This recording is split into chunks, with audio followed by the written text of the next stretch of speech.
Mga ilang years bago lumaki yung mga dahon na ganito. Kasi ipupunla mo siya. Yung ganito niya, yung ganyan. Ipupunla mo yung mga buto-buto na yan. Oh. Yung kulay pula.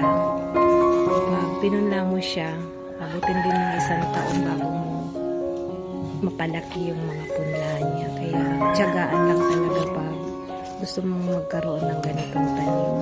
Pero worth it naman kasi ang ganda-ganda niya. Yan. Maganda siya sa harap ng bahay. Yan. Meron pa ako dito ng tanim. Ito naman yung santa namin na dwarf. Matagal na to. Siguro yung panganay na anak ay 2 years old pa lang nang magkaroon ako ng ganito. Hanggang ngayon buhay pa rin siya. Ayan. Namumulaklak na. Ang anahaw na to. Ayan yung anahaw na yan. Tumubo lang yan siya dyan. Pero ang ganda ng itsura niya. Oh. Tumubo lang yan siya dyan. Tama-tama sa gilid ng daan namin. Kaya okay yung pwesto niya.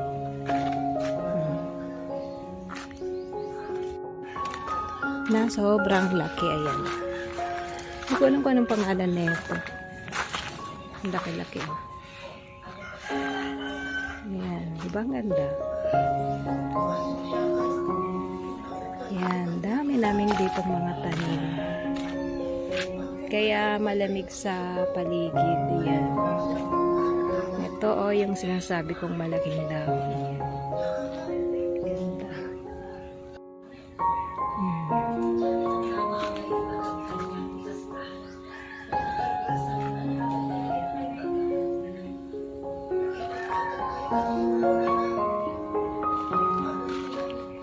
Tapos, meron kami ditong puno ng langka. Ayan o, namumunga na siya.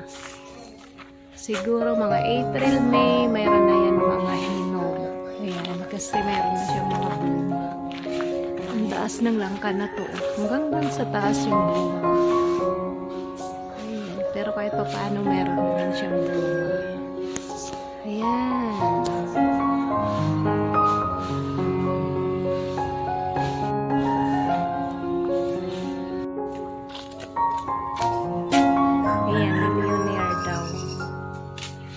Tanim na ito, millionaire.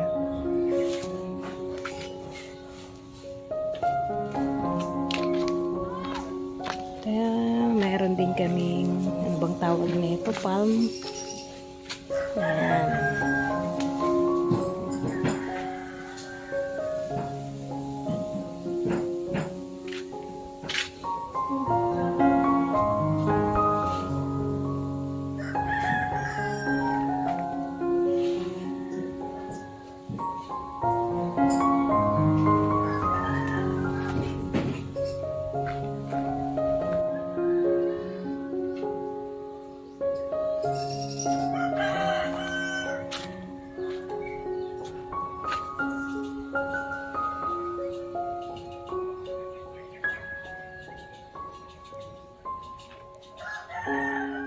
At ito naman yung chiko namin na matagal-tagal na rin sa amin simula nung tinanim namin yan. Nasa 13 years na rin. Ngayon namumunga na siya.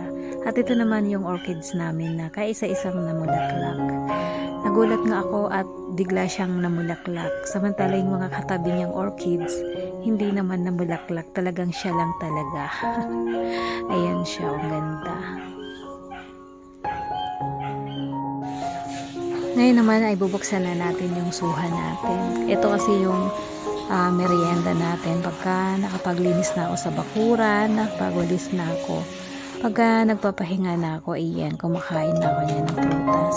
Dati yung kinakain ko yung chiko. Kaso naubos na yung chiko namin dito sa bakuran. Kaya ngayon naman, dito naman tayo sa suha. Kasi tamang-tama, nag-uumpisa na rin silang mahinog. Bali late na nga na nahinog tong mga suha na to kasi dati November pa lang wala na silang bunga.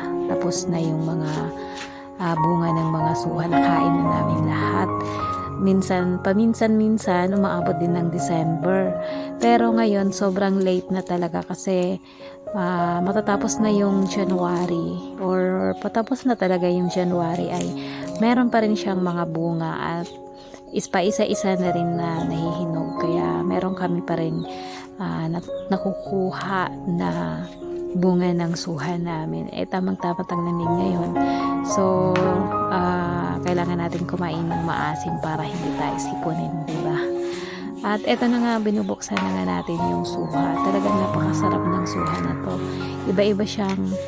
Ibang klase siyang suha kumpara sa ibang suha na natikman ko. Kasi ito, sobrang lambot ng kanyang laman at saka juicy talaga. So, napakasarap at napakatamis pa.